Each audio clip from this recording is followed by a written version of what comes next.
Morning everyone, welcome to this Noor academy.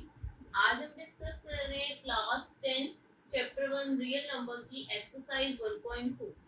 और exercise को start करने से पहले हम थोड़ा सा बेस ले रहे हैं उस एक्सरसाइज का कि क्वेश्चंस को सॉल्व करते टाइम आपको किन किन कंसेप्ट्स को माइंड में रखना है। तो सबसे पहले फर्स्ट क्वेश्चन आपसे डील करेगा, आपसे पूछेगा प्राइम फैक्टर्स फाइंड आउट करने के लिए कुछ नंबर्स दे रखे होंगे जिनके आपको प्राइम फैक्टर्स फाइंड आउट करने हो। तो पहले उस क्वेश्चन को सॉल्व करने से हम पहले इस प्राइम फैक्टर वर्ड का मीनिंग समझ लेते हैं कि प्राइम फैक्टर्स वर्ड का मीनिंग क्या है। प्राइम फैक्टर्स वर्ड में दो वर्ड्स को कंबाइन किया गया, एक है प्राइम और सेकंड है फैक्टर्स। पहले ये क्लियर करते हैं कि प्राइम का क्या मीनिंग है और फैक्टर्स का क्या मीनिंग है। अगर हम प्राइम नंबर्स की बात करें तो प्राइम नंबर्स कौन से नंबर्स होते हैं? Prime numbers are those numbers which are the number other than one. One को छोड़ के वो numbers whose only factors are one, जिसका ओनली फैक्टर या तो वन होता है एंड द नंबर इटसेल्फ, या वो नंबर खुद ही अपना एक फैक्टर होता है। तो prime numbers the numbers other than one, one के अलावा वो number whose only factors are one, जिनका फैक्टर या तो वन होगा या the number itself, वो नंबर ही अपना एक फैक्टर होगा। एग्जांपल के लिए 2, 3, 5, 7, 11, 13 ये प्राइम नंबर्स हैं। प्राइम नंबर्स वो नंबर्स होते हैं जिनके सिर्फ दो फैक्टर्स आते हैं। कोई भी ऐसा नंबर जिसके सिर्फ दो फैक्टर्स हैं। अब ये फैक्टर्स क्या हैं? Factors, a factor of a number is an exact divisor of that number। एक ऐसा नंबर जो कि किसी दूसरे नंबर को एग्जैक्टली डिवाइड कर रहा है और रिमाइंडर में कुछ भी नहीं बच रहा, रिमाइंडर 0 बच रहा है, उसे कहते हैं उस डिजिट का या उस नंबर का फैक्टर। जैसे एग्जांपल में मैंने यहाँ फैक्टर्स ऑफ 8 की बात की है, ठीक है। अगर हम फैक्टर्स ऑफ 8 की बात करें तो 8 किस किस से डिवीजर है, किस किस से डिवाइड हो जाता है? 1 8 जा 8, 2 4 जा 8, 3 के टेबल में 8 नहीं आता, 4 के टेबल में 2 पे 8 आता है, राइट। 5 के टेबल में भी 8 नहीं आता, 6 के टेबल में भी 8 नहीं आता, 7 के टेबल में भी 8 नहीं आता, फिर 8 1 जा 8। तो अगर हम फैक्टर्स ऑफ 8 की बात करें तो 8 के फैक्टर्स कौन कौन से हैं? 8 के फैक्टर्स होंगे 1, then 2, then 4, 8, 1 2 4 8। तो फैक्टर्स ऑफ 8 कौन कौन से हो गए? फैक्टर्स ऑफ 8 हो गए 1 2 4 and 8, ये है फैक्टर्स ऑफ 8। जबकि प्राइम नंबर्स में वो नंबर्स आते हैं, अब अगर हम यहाँ फैक्टर्स ऑफ 8 की बात करें तो 8 के 4 फैक्टर्स फाइंड आउट हुए हैं हमें, 1 2 3 4। और वहीं प्राइम नंबर्स में अगर मैं 2 के फैक्टर्स निकालूं तो 2 1 2 जा 2 और 2 1 जा 2। तो सिर्फ दो फैक्टर्स फाइंड आउट हो रहे हैं, एक 1 और एक सेकंड क्या है? The number itself. तो इसीलिए 2 क्या हो गया? ये एक प्राइम नंबर हो गया क्योंकि 2 के सिर्फ दो फैक्टर्स आ रहे हैं, एक 1 and second the number itself. ऐसे ही अगर 3 देखें तो 3 भी 1 3 जा 3, 3 1 जा 3, या तो 1 इसका फैक्टर आएगा या the number itself is a factor of 3। Prime numbers वो नंबर हैं जिनके दो ही फैक्टर्स हो सकते हैं, एक 1 और सेकंड द नंबर इटसेल्फ। और वहीं फैक्टर्स की अगर हम बात करें तो फैक्टर्स क्या है? A factor of a number is an exact divisor of that number। वो नंबर जो कि गिवन नंबर को एग्जैक्टली डिवाइड कर दे वो उसका फैक्टर होता है। अगर मैं 1 से 8 को डिवाइड करना चाहूँ, 1 से अगर मैं 8 को डिवाइड करती हूँ तो 1 8 जा 8, रिमाइंडर कितना आएगा? 0। ऐसे ही अगर मैं 2 से 8 को डिवाइड करती हूँ, 2 से 8 को डिवाइड करें तो 2 4 जा 8, रिमाइंडर कितना आएगा? 0। 4 से अगर मैं 8 को डिवाइड करती हूँ तो 4 2 जा 8, रिमाइंडर कितना आएगा? 0। सिमिलरली अगर मैं 8 से 8 को डिवाइड करूंगी तो 8 1 जा 8 और रिमाइंडर कितना आएगा? 0। तो फैक्टर्स पढ़ लिया, प्राइम नंबर्स पढ़ लिए। अब हम स्टडी करेंगे कि जब प्राइम और फैक्टर इन दो वर्ड्स को मिला के एक नया वर्ड बनाया गया प्राइम फैक्टर्स, तो उस एग्जैक्ट वर्ड का क्या मीनिंग है, पहले इतना नोट कर लीजिए, फिर आगे डिस्कस करेंगे।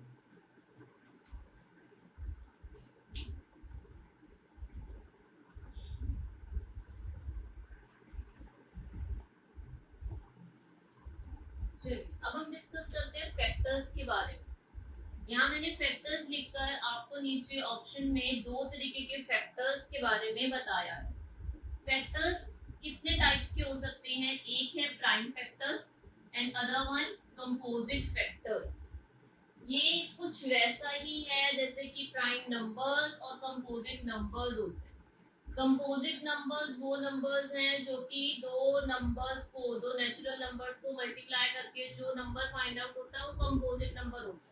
लाइक अगर मैं 1 इंटू 2 करके 2 या 2 इंटू 4 करके 8, 3 इंटू 3 करके 9, तो ये मल्टीप्लाई करके दो नेचुरल नंबर्स को मल्टीप्लाई करके मुझे ये जो नंबर्स फाइंड आउट हो रहे हैं 8 और 9 के कंपोजिट नंबर्स हैं।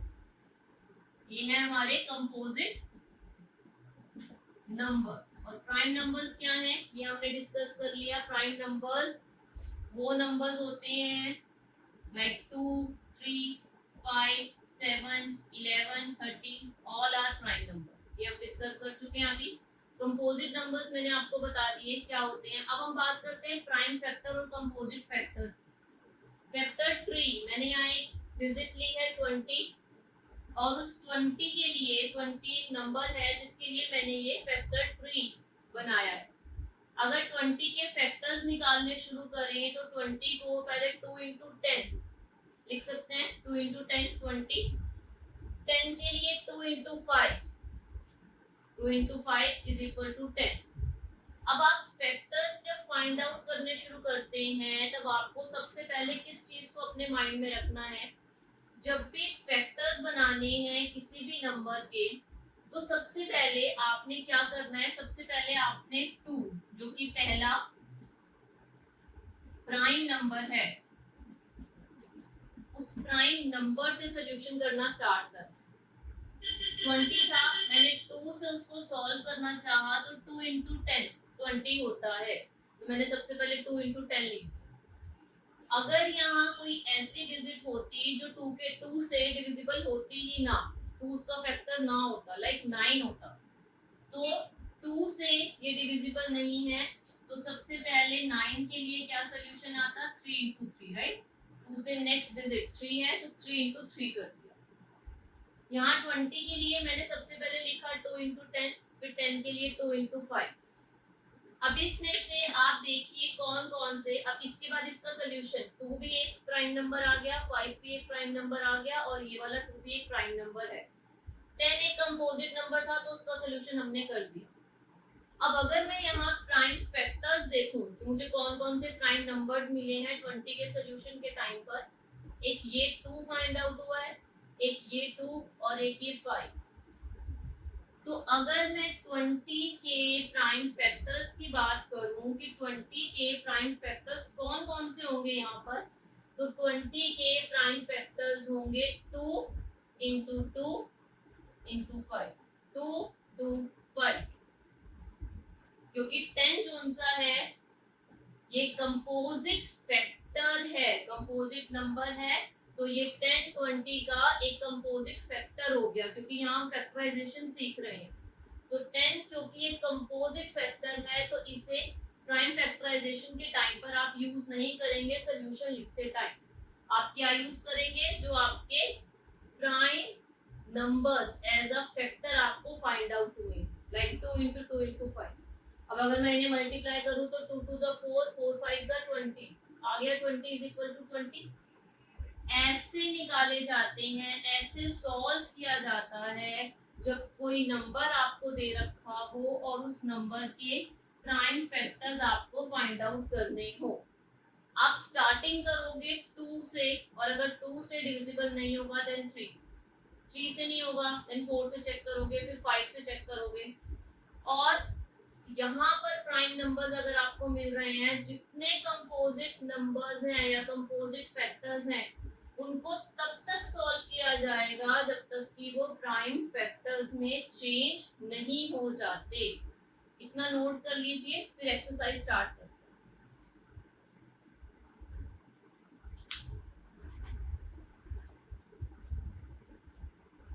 अब स्टार्ट करते हैं एक्सरसाइज 1.2 का क्वेश्चन नंबर 1। क्या फाइंड आउट करने के लिए बोला गया इसमें हमें? एक्सप्रेस ईच नंबर, कुछ नंबर्स दे रखे हैं, उन नंबर्स को किसने एक्सप्रेस करना है? As the product of its prime factors.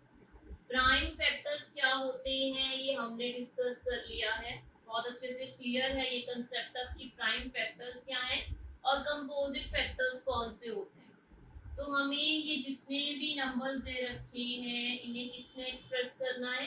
Product of its prime factors में। स्टार्ट करते हैं 140 से। अगर हम 140 के फैक्टर्स निकालने शुरू करें तो सबसे पहले इसको किससे सॉल्व करेंगे? हम 2 से।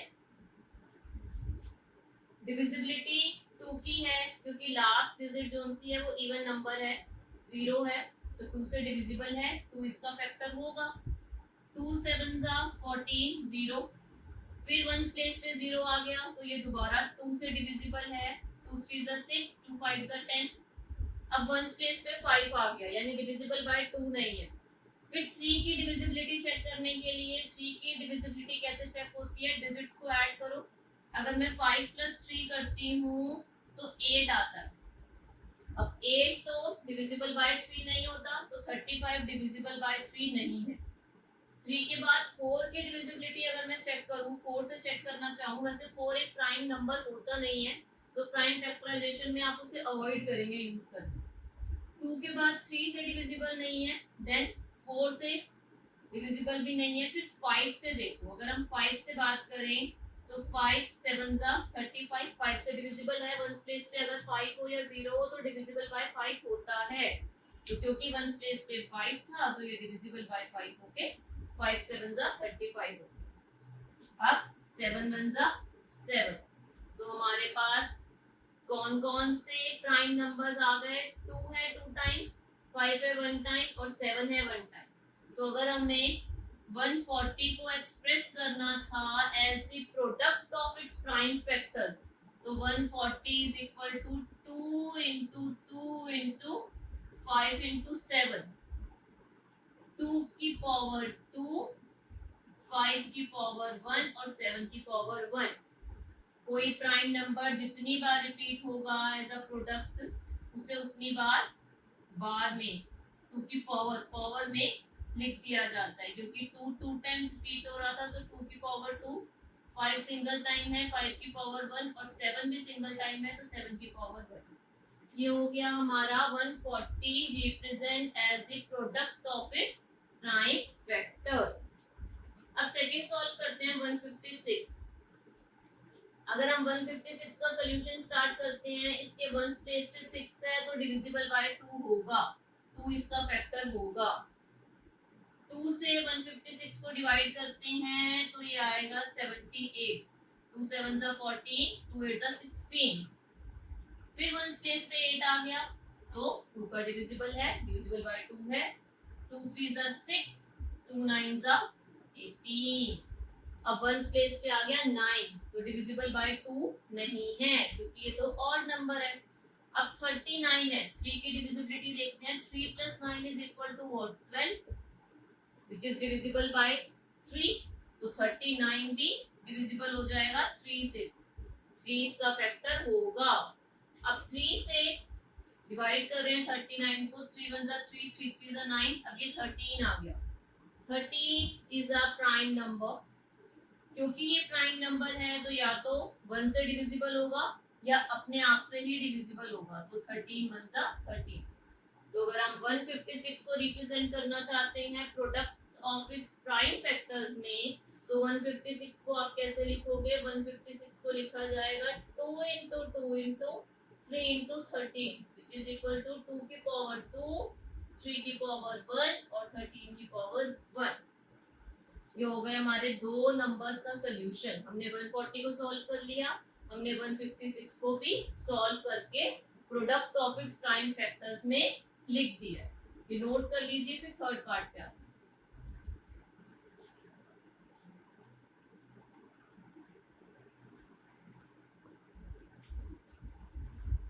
अब सॉल्व करते हैं थर्ड पार्ट। 3825 ये नंबर दे रखा, 3825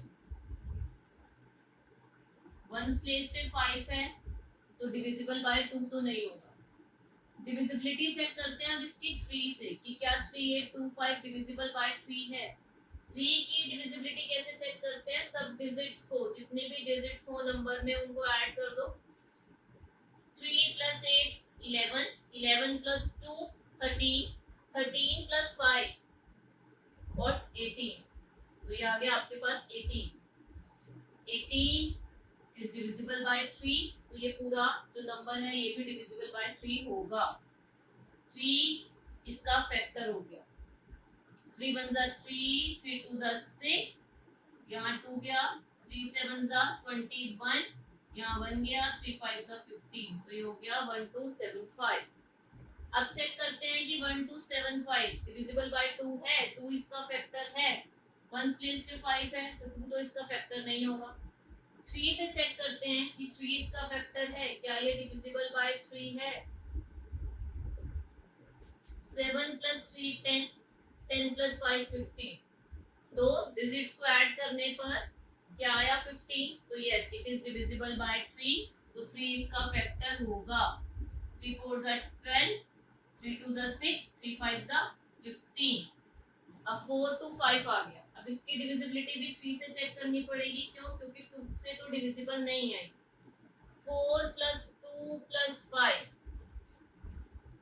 4 plus 2 6, 6 plus 5 11, तो 425 डिविजिबल बाय 3 नहीं है, 3 इसका फैक्टर नहीं है, क्यों, क्योंकि 11 डिविजिबल बाय 3 नहीं है। अब 3 के बाद नेक्स्ट प्राइम नंबर कौन सा आता है, 5, डिविजिबल बाय 5 होगा क्योंकि इसके वंस प्लेस पे 5 है। 5 से डिविजिबल करते हैं, इसको डिवाइड करते हैं, तो 5 8 जा 40, 5 5 जा 25, 85 आ गया। 85 को भी 5 से डिवाइड करते हैं क्योंकि 8 plus 5 करेंगे तो 8 plus 5 कितना हो जाएगा 13, लेकिन डिविजिबल बाय 3 नहीं है, तो 5 से सॉल्व करेंगे, 5 1 जा 5, 3 5 7 जा 35, 17 आ गया जो कि एक प्राइम नंबर है, क्योंकि ये प्राइम नंबर है तो ये 17 से ही डिवाइड हो पाएगा, तो 17 1 जा 17। ये आ गए हमारे पास इसके प्राइम फैक्टर्स। अब इसे अगर प्रोडक्ट ऑफ प्राइम फैक्टर्स में लिखना है इस नंबर को, तो कैसे लिखेंगे, 3 into 3 into 5 into 5 into 17, 3 की पावर 2, 5 की पावर 2 into 17 की पावर 1, ये हो गए prime factors, product of prime factors of 3825। इसे नोट कर लीजिए, फिर फोर्थ पार्ट डिस्कस करते हैं।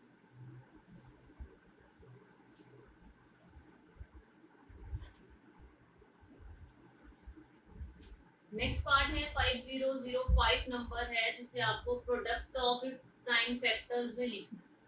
तो सॉल्यूशन स्टार्ट करते हैं। 5005 डिविजिबल बाय 2 नहीं है क्योंकि वंस प्लेस पे 5 है, डिविजिबल बाय 3 भी नहीं है क्योंकि 5 plus 5 10 हो जाएगा और 10 डिविजिबल बाय 3 नहीं होता। तो पहला प्राइम फैक्टर जो यूज किया जा सकता है वो है 5, डिविजिबल बाय 5 होगा ये 1001, 5 1 जा 5, 0 0 5 1 जा 5, अभी आ गया 1001। अब 1001 की डिविजिबिलिटी चेक करते हैं कि किस डिजिट से डिविजिबल हो सकता है, किस प्राइम नंबर से डिविजिबल हो सकता है। 1001 डिविजिबल बाय 2 नहीं है, डिविजिबल बाय 3 भी नहीं है क्योंकि 1 plus 1 तो 2 होगा, डिविजिबल बाय 5 भी नहीं है क्योंकि वंस प्लेस पे तो 1 है, ना 5 है ना 0 है। नेक्स्ट प्राइम नंबर कौन सा आता है, 7। अब इसकी डिविजिबिलिटी चेक करते हैं 7 से। 7 की डिविजिबिलिटी चेक करने का रूल क्या है, आप नंबर लीजिए, ये हमारे पास है 1001, राइट, ये रूल है डिविजिबिलिटी चेक करने का 7 की कि कोई नंबर 7 से डिविजिबल है या नहीं है। आप डिविजिबिलिटी ऑफ 7 कैसे चेक करेंगे? इसकी वंस प्लेस की डिजिट जोन सी है उसे अलग कर देंगे। रिमेनिंग क्या बचा? 100, माइनस का साइन लगाएंगे, वंस प्लेस की जो भी डिजिट है उसको मल्टीप्लाई कर देंगे 2 से। ये रूल है 7 की डिविजिबिलिटी चेक करने के लिए कि कोई नंबर डिविजिबल बाय 7 है या नहीं है। जो भी नंबर है उसकी वंस प्लेस की डिजिट को अलग कर दीजिए, बाकी पूरे जितनी भी डिजिट्स हैं उनको एक तरफ लिखकर बीच में माइनस का साइन लगाकर वंस प्लेस की डिजिट को 2 से मल्टीप्लाई कर दीजिए। तो ये क्या हो गया? 100 माइनस 2। अगर 100 में से 2 सबट्रैक्ट किए जाते हैं तो रिमेनिंग कितना आता है? 98। अगर आपको यहाँ से क्लियर हो रहा है कि डिविजिबल बाय 7 है या नहीं है तो ठीक है, अदरवाइज एक और स्टेप भी कर सकते हैं। इस डिजिट को अलग कीजिए, वंस प्लेस की डिजिट लीजिए 8 इंटू 2 कीजिए तो 9 माइनस 16 हो गया, राइट। 16 में से अगर आप 9 माइनस करेंगे तो कितना आएगा?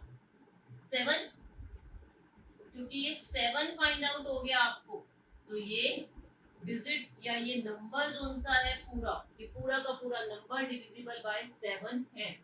आपके पास लास्ट में सोल्यूशन में या तो 7 बचना चाहिए या आना चाहिए 0। अगर ऐसे सॉल्व करने के बाद आपके पास लास्ट में 7 या 0 आ रहा है सोल्यूशन करने के बाद नंबर का, तो वो नंबर डिविजिबल बाय 7 होगा। तो क्योंकि हमारे पास सोल्यूशन में 7 आ गया, अगर हम यहाँ से चेक करना चाहते हैं 98 से ही, तो 98 डिविजिबल बाय 7 होता है, 14 पे आता है ना। किससे डिविजिबल है? ये 7 से। 7 इसका फैक्टर है, 7 से फैक्टर निकालते हैं, सॉल्व करते हैं इसको। 7 1 जा 7, 3 गया, 7 4 जा 28, 2 गया, 7 3 जा 21, ये आ गया 143। अब 143 डिविजिबल बाय 2 भी नहीं है, डिविजिबल बाय 3 भी नहीं है, डिविजिबल बाय 5 भी नहीं है, डिविजिबल बाय 7 भी नहीं है, क्योंकि अगर मैं 14 माइनस 3 इंटू 2 करती हूँ तो 14 माइनस 6 आता है, राइट। तो 14 में से अगर मैं 6 माइनस करती हूँ तो मेरे पास कितना आएगा? 1, जो कि डिविजिबल बाय 7 नहीं है। इसलिए अब इसकी डिविजिबिलिटी नेक्स्ट प्राइम नंबर से सॉल्व होगी। 7 के बाद नेक्स्ट प्राइम नंबर कौन सा आता है? 11। तो ये डिविजिबल है 11 से। 11 1 जा 11, 11 3 जा 13, 13 तो खुद ही एक प्राइम नंबर है, तो 13 1 जा 13। तो ये आपके पास आ गए इसके prime factors, which is 5 into 7 into 11 into 13। ये है product of prime factors of 5005। ये नोट कर लीजिए, फिर आगे डिस्कस करते हैं।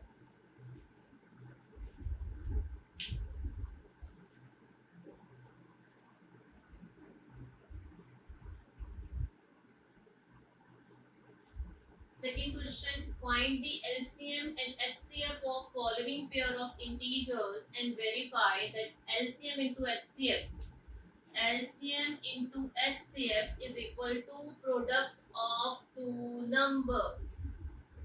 सबसे पहले आपको कुछ यहाँ पर नंबर्स दे रखे हैं, पेयर ऑफ इंटीजर्स दे रखे हैं 26 और 91। आपको इन पेयर ऑफ इंटीजर्स का एलसीएम और एचसीएफ फाइंड आउट करना है। पहले फर्स्ट पार्ट ही सॉल्व करते हैं जिसमें आपको 26 और 91 का एलसीएम और एचसीएफ फाइंड आउट करना है। एलसीएम क्या है? लोएस्ट कॉमन मल्टीपल, और एचसीएफ क्या है? Highest common factor. सबसे पहले हम एलसीएम फाइंड आउट करते हैं। 26 के प्राइम फैक्टर्स फाइंड आउट कीजिए, 91 के भी प्राइम फैक्टर्स फाइंड आउट कीजिए। अगर 26 का सोल्यूशन स्टार्ट करें तो 2 से डिविजिबल है, 2 इसका फैक्टर होगा, क्यों? क्योंकि वंस प्लेस पे 6 है, तो क्या आ गया? 13। 13 खुद ही प्राइम नंबर है, तो 13 1 जा 13, जो हो गए 26 के फैक्टर्स। वहीं 91 की बात करें तो 91 डिविजिबल बाय 2 नहीं है, क्योंकि वंस प्लेस पे 1 है। डिविजिबल बाय 3 भी नहीं है, 9 + 1 10 हो जाएगा। डिविजिबल बाय 5 भी नहीं है, वंस प्लेस पे 1 है। नेक्स्ट प्राइम नंबर कौन सा आता है? 7। 7 की डिविजिबिलिटी कैसे चेक करते हैं? 91 लीजिए,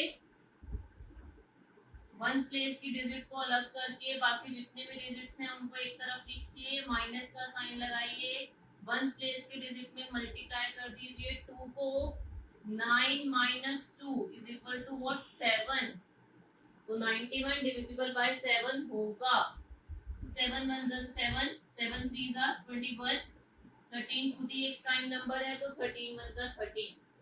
अब आपको इस क्वेश्चन में क्या फाइंड आउट करना था, हमें दो इंटीजर्स के पेयर दे रखे थे और हमें उसका एलसीएम और एचसीएफ निकालना। सबसे पहले निकालते हैं LCM of 26 and 91। LCM find out करने के लिए आप क्या करते हैं, जिन नंबर्स के पेयर बनते हैं, जिन प्राइम फैक्टर्स के पेयर बन जाए उनको सिंगल टाइम लिख दो। 13 का एक पेयर बन गया तो वो सिंगल टाइम आ गया और बाकी जितने भी प्राइम फैक्टर्स बचते हैं लाइक 2 7 वो भी साथ में मल्टीप्लाई में आ जाते हैं। तो ये क्या हो गया 13 इंटू 2 इंटू 7, या इसको ऐसे भी लिख सकते हैं 2 इंटू 7 इंटू 13 और 2 into 7 into 13 is equal to 182। और वहीं अगर हमें एचसीएफ निकालना हो 26 और 91 का, तो जिस प्राइम फैक्टर का पेयर बने वही हाईएस्ट कॉमन फैक्टर हो जाता है उन दो इंटीजर्स का या उन दो नंबर्स का। तो इसका इन दो इंटीजर्स का, पेयर ऑफ इंटीजर्स का हाईएस्ट कॉमन फैक्टर कौन सा है 13, जो इधर भी है और इधर भी है। 26 में भी एज अ फैक्टर आया था, 91 में भी एज अ फैक्टर आया था, तो हाईएस्ट कॉमन फैक्टर क्या हो गया इन दोनों का 13। वहीं लोएस्ट कॉमन मल्टीपल क्या हो गया, लोएस्ट कॉमन मल्टीपल हो गया 182। ये हो गया हमारा फर्स्ट पार्ट सॉल्व, जिसमें हमें एलसीएम और एचसीएफ फाइंड आउट करने के लिए बोला था इन पेयर ऑफ इंटीजर्स का। अब सेकेंड पार्ट में हमें वेरीफाई करना है कि LCM into HCF is equal to product of two numbers. चलिए वेरीफाई करके देखते हैं कि क्या LCM into HCF is equal to product of two numbers आएगा। इसका सॉल्यूशन क्या आया हमारे पास 182, 2 into 7 into 13 is equal to 182, right. अब वेरीफाई क्या करना है, LCM into HCF is equal to what, product of two numbers. LCM कितना फाइंड आउट हुआ 182, एचसीएफ कितना फाइंड आउट हुआ 30। नंबर्स कौन से हैं 26 इंटू 91, तो जब आप 182 को मल्टीप्लाई करेंगे 13 के साथ तो आपके पास सॉल्यूशन आएगा 2366। और वहीं जब आप 26 को मल्टीप्लाई करेंगे 91 के साथ तो भी आपके पास 2366 ही एज अ सॉल्यूशन आपको फाइंड आउट होगा। तो इससे क्या प्रूव होता है कि एलसीएम इनटू एचसीएफ, ये अगर इंटीजर्स दे रखे हैं उन इंटीजर्स का अगर आप एलसीएम और एचसीएफ फाइंड आउट करते हैं तो वो किसके इक्वल होता है, प्रोडक्ट ऑफ टू नंबर्स, उन दो नंबर्स के प्रोडक्ट के इक्वल होता है। तो ये हो गया इसका फर्स्ट पार्ट जिसमें हमें एलसीएम और एचसीएफ फाइंड आउट करना था, और ये हो गया इसका सेकंड पार्ट जिसमें हमको वेरीफाई करना था कि LCM into HCF is equal to product of two numbers. इसे नोट कर लीजिए, फिर थर्ड क्वेश्चन डिस्कस करें।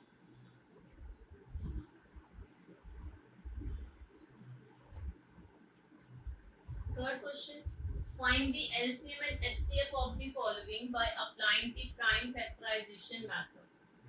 Prime factorization method क्या है हमने ये भी डिस्कस कर लिया।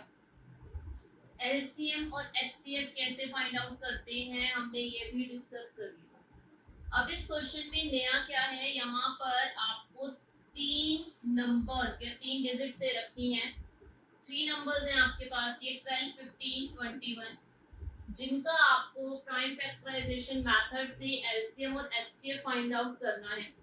चलिए स्टार्ट करते हैं प्राइम फैक्टराइजेशन मेथड से इन तीन नंबर्स का एलसीएम और एचसीएफ फाइंड आउट करें। सबसे पहले 12 के फैक्टर्स फाइंड आउट करते हैं।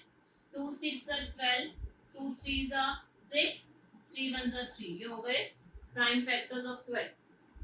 वहीं हम 15 की बात करें तो 15, 3 5 are 15, 5 1 are 5, थर्ड नंबर है 21 डिविजिबल बाय 3 है, 3 7 जा 21, 7 1 जा 7। ये हो गए फैक्टर्स 12, 15 और 21। अब आपको फाइंड आउट क्या करना है, एचसीएफ और LCM.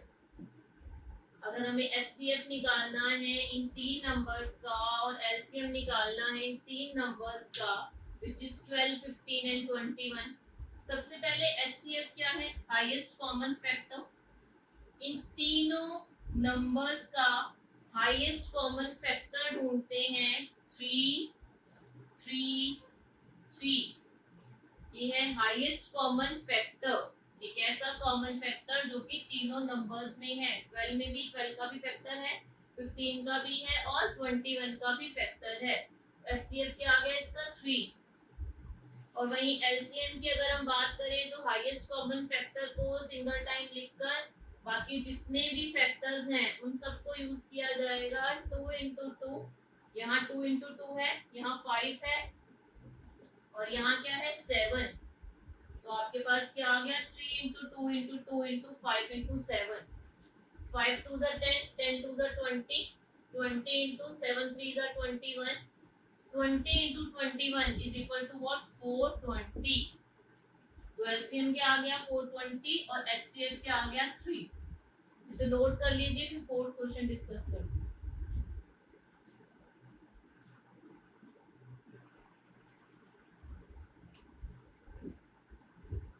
Fourth question, given that HCF 306 and 657, ये 306 एंड 657 जोन से हैं, ये आपके दो नंबर्स हैं जिन नंबर्स का आपको HCF गिवन है क्या है 9। आपको क्या फाइंड आउट करना है, हमें फाइंड आउट करना है एलसीएम ऑफ 306 एंड 657। तो हमने क्वेश्चन नंबर 3 में जो रूल अप्लाई किया था उसी रूल से इस क्वेश्चन को सॉल्व किया जाएगा। We know that HCF into LCM is equal to what, product of two numbers. जो आपको दो नंबर्स दे रखे हैं, product of two numbers, right? HCF into LCM is equal to what, product of two numbers. हमें given क्या है HCF क्या है 9, LCM हमने फाइंड आउट करना है product of two numbers. Numbers कौन से हैं 306 and 657। 306 into 657, LCM is equal to 306 into 657। 9 multiply में है, अगर हम उसे उस तरफ लेके जाएंगे इक्वल्स टू पे तो डिवाइड हो जाएगा। 3 3 जा 9, 3 1 जा 3 0, 3 2 जा 6, 3 1 जा 3, 3 3 जा 9, 3 4 जा 12। क्या फाइंड आउट हुआ 34 into 657। तो जब आप 34 को मल्टीप्लाई करेंगे 657 से तो आपके पास सॉल्यूशन आएगा 2233 after multiplication these two numbers 34 and 657। इसे नोट कर लीजिए, फिर क्वेश्चन नंबर 5 डिस्कस करते हैं।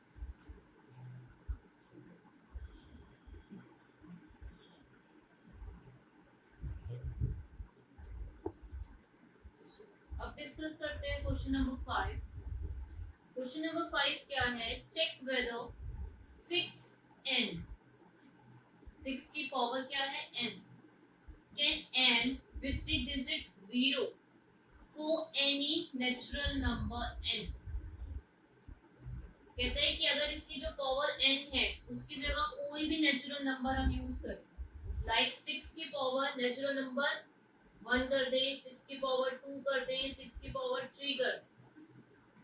किसी भी नेचुरल नंबर को अगर n की जगह यूज किया जाता है तो क्या किसी कंडीशन में ये पॉसिबल है कि पावर को नेचुरल नंबर में चेंज करने के बाद जो नंबर्स आपको फाइंड आउट होते हैं, लाइक अगर 6 की पावर 1 है तो क्या नंबर फाइंड आउट होगा 6, 6 की पावर 2 है तो 6 into 6 36,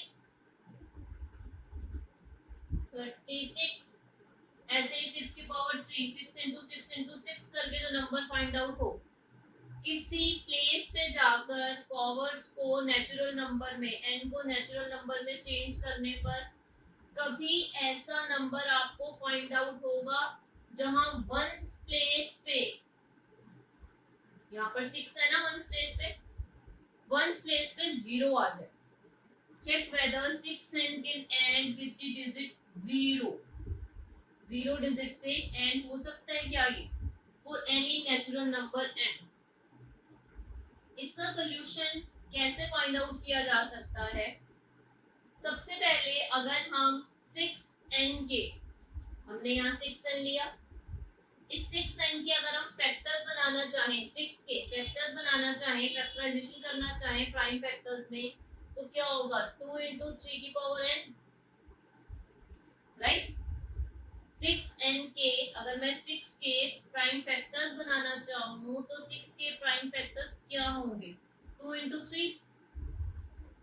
अब देखिए, if any number and with digit 0, किसी भी नंबर को अगर आप उसकी लास्ट डिजिट में 0 चाहते हैं, कोई भी नंबर जिसकी लास्ट डिजिट में अगर 0 होता है तो it should be divided by 10, तो वो डिविजिबल बाय 10 होता है.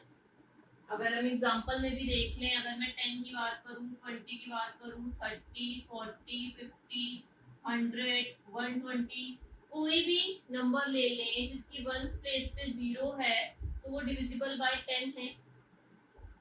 या तो वो डिविजिबल बाय 10 होगा, और ऐसा भी लिख सकते हैं कि वो डिविजिबल बाय 2 into 5, क्योंकि 10 के फैक्टर्स क्या हैं, 2 into 5. या तो डिविजिबल बाय 10 है, और it will also be divisible by 2 into 5 as 10 is equal to 2 into 5. तो जब हमने प्राइम फैक्टराइजेशन किया 6n का, तो 6 के फैक्टर्स क्या है, 2 into 3 की पावर n. अब अगर हम यहाँ से चेक करें, 10 is equal to 2 into 5 था ना, तो जब हमने 6 के फैक्टर्स किए तो हमें 2 तो फाइंड आउट हो गया, लेकिन 5 as a factor find out नहीं हुआ, सिर्फ 2 ही फाइंड आउट हुआ 6 के फैक्टर्स करने पर. So as 5 is not in the prime factorization of 6n, क्योंकि 6n के प्राइम फैक्टराइजेशन करने पर आपको 5 फाइंड आउट नहीं हो रहा. Hence for any value of n, इसलिए n की आप कोई भी वैल्यू यूज कर लीजिए, n की जगह आप कोई भी नेचुरल नंबर यूज कर लीजिए, 6n will not be divisible by 5. 6n divisible by 2 तो हो जाएगा, क्यों, क्योंकि इसके प्राइम फैक्टर्स में 2 है, लेकिन 6n किसी भी कंडीशन में डिविजिबल बाय 5 नहीं हो सकता, क्यों, क्योंकि इसके फैक्टर्स में 5 नहीं है. और 10 कैसे फाइंड आउट होता है, 2 into 5 करके. तो जब ये डिविजिबल ही नहीं है 5 से, तो किसी भी कंडीशन में, चाहे आप नेचुरल नंबर कोई भी यूज कर लीजिए, कभी भी 6n पर आपको ऐसी वैल्यू या ऐसा नंबर नहीं मिलेगा जो कि एंड अप होता होगा डिजिट 0 के साथ. तो चेक करने पर हमें क्या फाइंड आउट होता है, हमें ये फाइंड आउट होता है कि चाहे हम n की जगह कोई भी नेचुरल नंबर यूज कर लें, लेकिन 6 के फैक्टर्स में 2 है, 5 नहीं है, और 10 is equal to what, 2 into 5. इसलिए 6n कभी भी ऐसे नंबर पर आकर हमें ऐसा नंबर गिवन नहीं होगा 6n का सॉल्यूशन करने पर जिसके वंस प्लेस पे डिजिट 0 हो. इसे नोट कर लीजिए.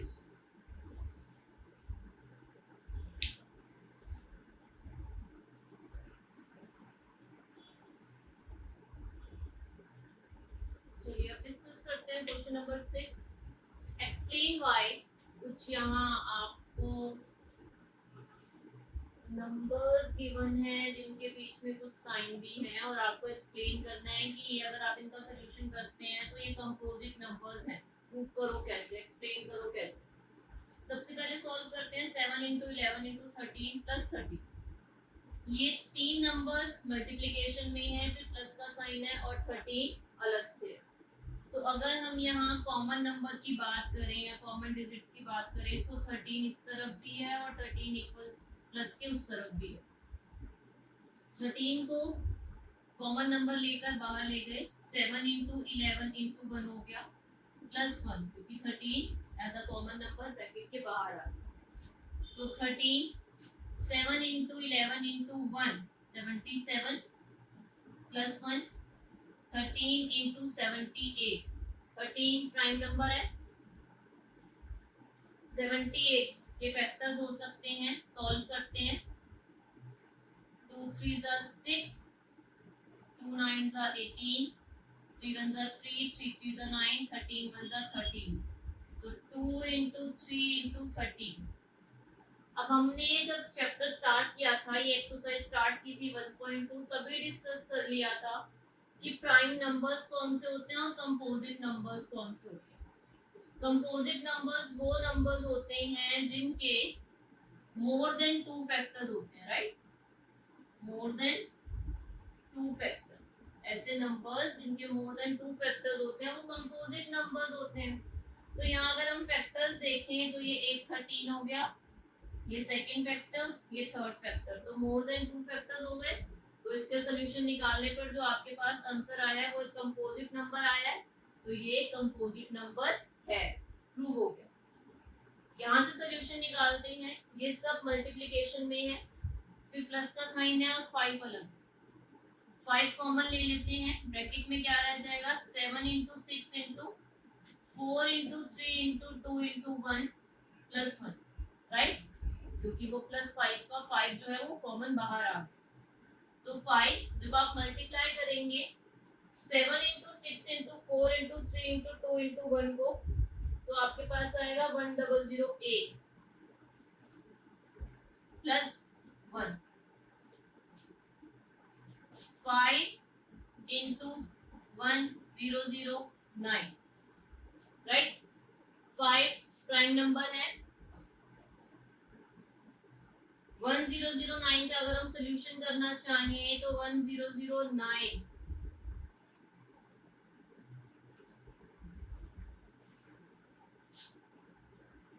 फर्स्ट फैक्टर हो गया। अगर आप इसे सॉल्व करेंगे आगे तो आपको और भी कई फैक्टर्स फाइंड आउट हो जाएंगे। मोर देन 2 फैक्टर्स आ गए तो इसलिए ये भी एक कंपोजिट नंबर है, क्योंकि कंपोजिट नंबर्स कौन से नंबर्स होते हैं जिनके मोर देन 2 फैक्टर्स आ जाते हैं। इसे नोट कर लीजिए, फिर क्वेश्चन नंबर 7 डिस्कस करते हैं।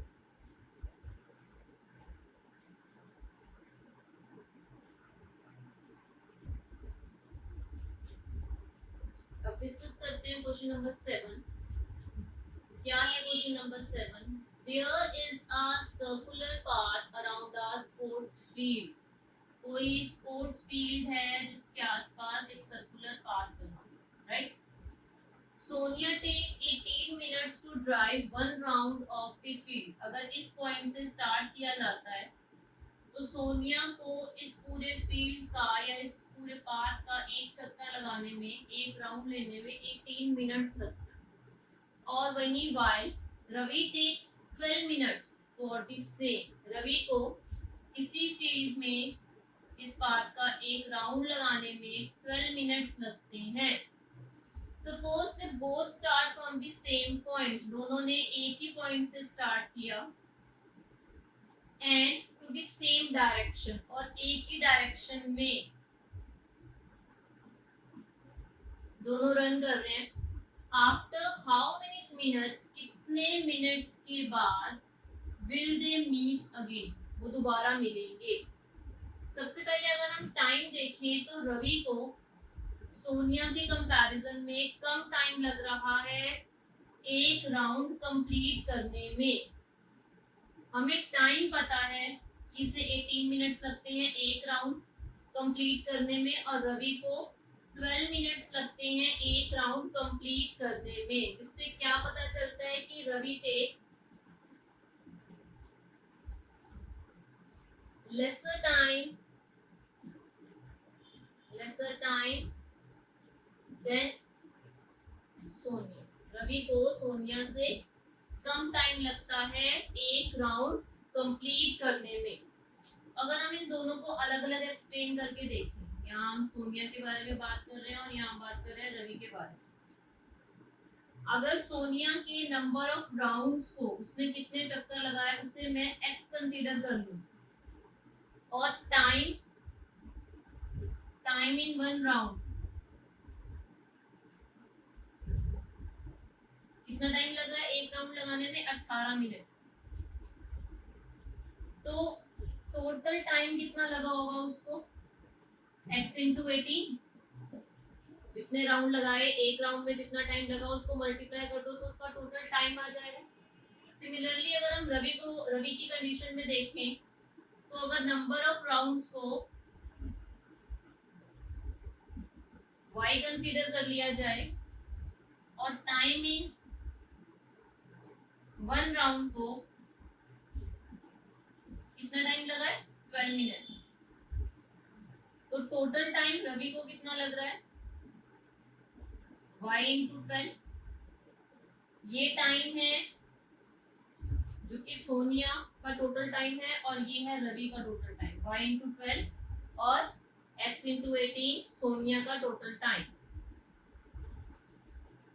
अब एक पॉइंट से वो दोनों स्टार्ट करते हैं और राउंड कंप्लीट करते हैं। अगर इस टाइम को इस टाइम के इक्वल कंसीडर कर लिया जाए कि बोथ टाइम्स आर इक्वल, क्योंकि जितना टाइम सोनिया ले रही है रवि के पास पहुंचने में, उतना ही टाइम रवि भी कंसीडर करेगा या रवि को भी लगेगा, दोनों को एक एग्जैक्ट पॉइंट पर मिलने के। तो अगर इस टाइम और इस टाइम को हम इक्वल कंसीडर कर लें कि इसका टोटल टाइम जो लगा, सेम डायरेक्शन में सेम पॉइंट से चलते हुए, कितने मिनट बाद ये रवि को मिली? x इंटू 18, और रवि कितने मिनट बाद सोनिया को मिला? y इंटू 12 टाइम के बाद। तो यहाँ पर अगर सोनिया की कंडीशन में x इंटू 18 है, तो रवि की कंडीशन में क्या है? y into 12। इनमें कुछ ऐसा कॉमन टाइम है जिस टाइम पर ये दोनों एक पर्टिकुलर पॉइंट पे आके मिले हैं, x इंटू 18 और y इंटू 12। कॉमन टाइम, और कम से कम कॉमन टाइम लेना चाह रहे हैं तो लोएस्ट की बात हो रही है, तो x इंटू 18 और y इंटू 12 क्या फाइंड आउट करेंगे? लोएस्ट कॉमन मल्टीपल, यानी LCM।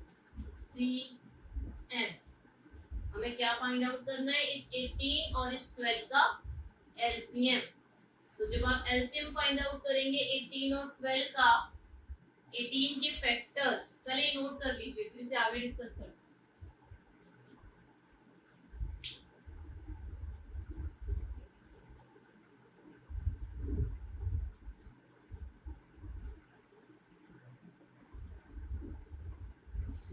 चलिए, सोनिया एक राउंड में कितना टाइम ले रही थी? 18 minutes. Total number of rounds हमने क्या कंसीडर कर लिए? उसके x, राइट। तो टोटल टाइम कितना हो गया? x into 18। वही रवि कौन सा है? वो एक राउंड में टाइम ले रहा था 12 मिनट्स का। नंबर ऑफ राउंड्स अगर उसके y है तो टोटल टाइम कितना हो गया? y इंटू 12, x इंटू 18 और y इंटू 12। ये सोनिया की कंडीशन है और ये रवि की कंडीशन। इसी टाइम में वो घूमते हुए उस पाथ पर किसी एक पर्टिकुलर पॉइंट पर आकर मिले होंगे, मीट किया होगा उन्होंने। तो कहीं ना कहीं इनके बीच में कोई ऐसा एक कॉमन मल्टीपल है, कोई कॉमन मल्टीपल टाइम है, और कम से कम टाइम हमें निकालना है। तो लोएस्ट कॉमन मल्टीपल, यानी हमें क्या निकालना है? LCM निकालना है 18 और 12 का। अगर 18 और 12 का LCM निकालें तो 18 के फैक्टर्स 2 9 18, 3 3 9, 3 1 3, और वहीं 12 के फैक्टर्स 2 6 12, 2 3 6, 3 1 3। हमें क्या निकालना है? इनका LCM। 2 और 2 सिंगल टाइम 2 आ गया, 3 और 3 सिंगल टाइम 3 आ गया, यहाँ एक 3 एक्स्ट्रा है और यहाँ एक 2 एक्स्ट्रा है, तो इसे भी साथ में ऐड करना पड़ेगा। तो ये क्या हो गया? 3 2 6 और 3 2 6, 36। तो 36 मिनट्स के बाद वो आपस में मीट करेंगे। नोट कर लीजिए।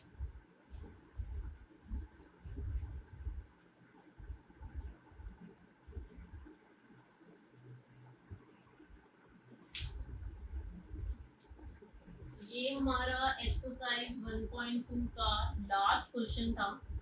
इसी के साथ ही चैप्टर 1 रियल नंबर की एक्सरसाइज 1.2 कंप्लीट होती है।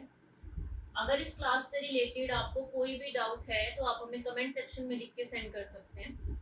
और प्राइम फैक्टराइजेशन के लिए आपको डिविजिबिलिटी रूल्स का पता होना बहुत जरूरी है। अगर डिविजिबिलिटी रूल से रिलेटेड कोई भी डाउट आपको है तो उससे रिलेटेड एक क्लास डिविजिबिलिटी रूल की एक क्लास हमारे चैनल जसनूर एकेडमी पर अपलोडेड है। आप वहां से डिविजिबिलिटी रूल से रिलेटेड आपके जितने भी डाउट्स हैं उन्हें क्लियर कर सकते हैं, क्योंकि प्राइम फैक्टराइजेशन के लिए आपको डिविजिबिलिटी रूल पता होना, बहुत अच्छे से क्लियर होना बहुत जरूरी है। अगर क्लास अच्छी लगी है तो प्लीज क्लास को लाइक कीजिए और हमारे साथ एक्सरसाइज 1.3 करने के लिए हमारे चैनल जसनूर एकेडमी को सब्सक्राइब कीजिए। Thank you.